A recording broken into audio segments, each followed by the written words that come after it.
आज Doubtnut app download करें। Doubtnut पर अपने सभी गणित, रसायन विज्ञान, भौतिक विज्ञान और जीव विज्ञान के डाउट्स का करो सफाया। बस प्रश्न की फोटो खींचो, एक ही प्रश्न को क्रॉप करो और तुरंत वीडियो सोल्यूशन पाओ। अभी डाउनलोड करें। प्रश्न है, एक त्रिभुज की भुजाएं 2 सेंटीमीटर, 3 सेंटीमीटर एवं 4 सेंटीमीटर हो एवं एक दूसरे त्रिभुज की भुजाएं 4 सेंटीमीटर, 6 सेंटीमीटर एवं 8 सेंटीमीटर हो तो उनके क्षेत्रफलों का अनुपात क्या होगा। विकल्प दिया हुआ है 1:2, 1:4, 1:9, 1:16। ठीक है, तो मैंने यहाँ पे 2 त्रिभुज ले लिया, इसको नाम दे देते हैं त्रिभुज 1 और ये जो दूसरा त्रिभुज है इसको नाम दे देते हैं हम त्रिभुज 2। तो इसकी भुजाएं कितनी है, 2 सेंटीमीटर,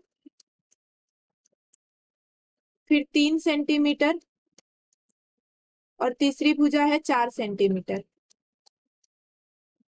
और इस त्रिभुज की भुजाएं कितनी है, इसका माप है 4 सेंटीमीटर।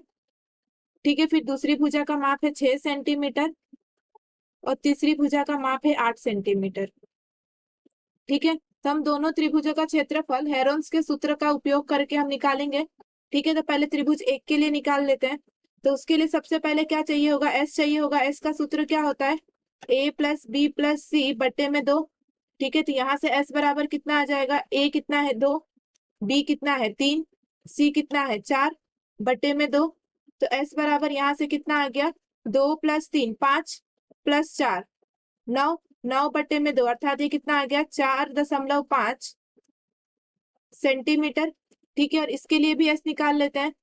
तो इसके लिए एस क्या हो जाएगा, यही होगा सूत्र a प्लस बी प्लस सी बट्टे में 2। यहाँ पर ए क्या है 4, बी क्या है 6, सी क्या है 8 बट्टे में 2। 4 प्लस 6 कितना हो जाएगा 10, 10 प्लस 8 18 बट्टे में 2। तो यहाँ से एस बराबर कितना आ गया 18 बट्टे में 2 अर्थात 9 सेंटीमीटर। ठीक है, अब यहाँ से हमें एस पता चल गया। तो त्रिभुज का क्षेत्रफल क्या होता है हेरोन्स के सूत्र से, त्रिभुज का क्षेत्रफल बराबर होता है वर्गमूल में S, S minus A, S minus B, S minus C. ठीक है, तो यहाँ पर हम एक एक करके दोनों त्रिभुजों का क्षेत्रफल निकाल लेते हैं। तो सबसे पहले त्रिभुज 1 का क्षेत्रफल निकाल लेते हैं। तो त्रिभुज 1 का क्षेत्रफल, दोनों का हमें क्या निकालना है, अनुपात निकालना है। ठीक है, तो क्या पूछा हुआ है कि उनके क्षेत्रफलों का अनुपात, अर्थात ये जो छोटा वाला त्रिभुज है जिसकी भुजाएं इससे कम है उसका, और ये जो बड़ा वाला त्रिभुज है अर्थात त्रिभुज 2, इनका अनुपात निकालना है। तो हम डायरेक्टली यहाँ से अनुपात ही निकाल लेते हैं। तो त्रिभुज 1 का क्षेत्रफल बटे में त्रिभुज 2 का क्षेत्रफल, त्रिभुज 2 का क्षेत्रफल। तो यहाँ से त्रिभुज 1 का क्षेत्रफल क्या हो जाएगा, वर्गमूल में एस कितना आया था इसका 4.5। ठीक है, एस की जगह पर, और एस माइनस ए अर्थात 4.5 माइनस इसका ए बी सी कितना है 2 3 4। ठीक है, तो 4.5 माइनस 2, फिर 4.5 माइनस 3, फिर 4.5 माइनस 4। ठीक है, तीसरी भुजा कितनी थी 4 सेंटीमीटर की। अब जो दूसरा त्रिभुज है उसके लिए क्या आ जाएगा, वर्गमूल में एस की जगह पर क्या आ जाएगा, दूसरा वाले त्रिभुज का एस कितना आया था 9, फिर 9 माइनस ए बी सी इसका कितना है 4 6 8। ठीक है, तो यहाँ से क्या आ जाएगा 9 माइनस 4, फिर 9 माइनस 6, फिर एस की जगह पे 9 और सी की जगह पे कितना है 8। ठीक है, इसको हल करके देख लेते हैं।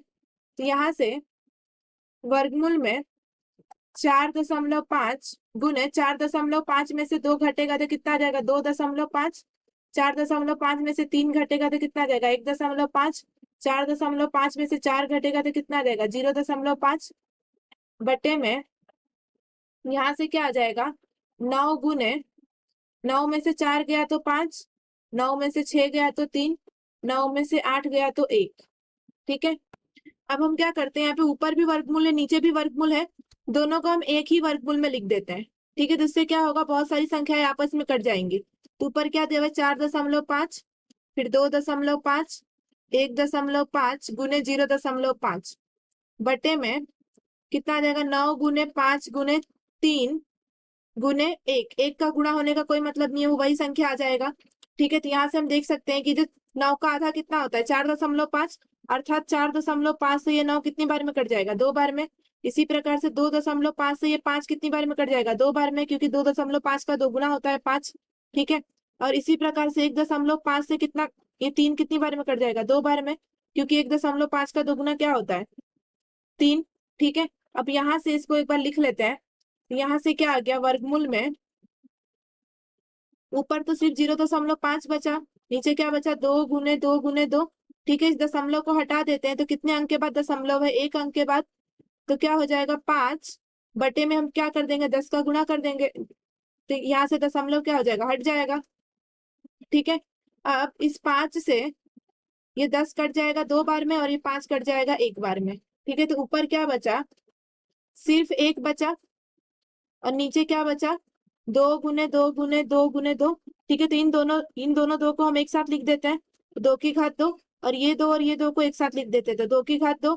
वर्गमूल में से वही संख्या बाहर आ सकती है जिसकी घात 2 हो, तो 1 का तो कोई भी घात हो वो 1 ही रहेगा, अर्थात 1 का वर्गमूल तो 1 ही रहेगा, और वर्गमूल में से ये 2 जो है वो बाहर आ जाएगा और ये 2 भी बाहर आ जाएगा, क्योंकि इसकी घात भी कितनी है 2 है।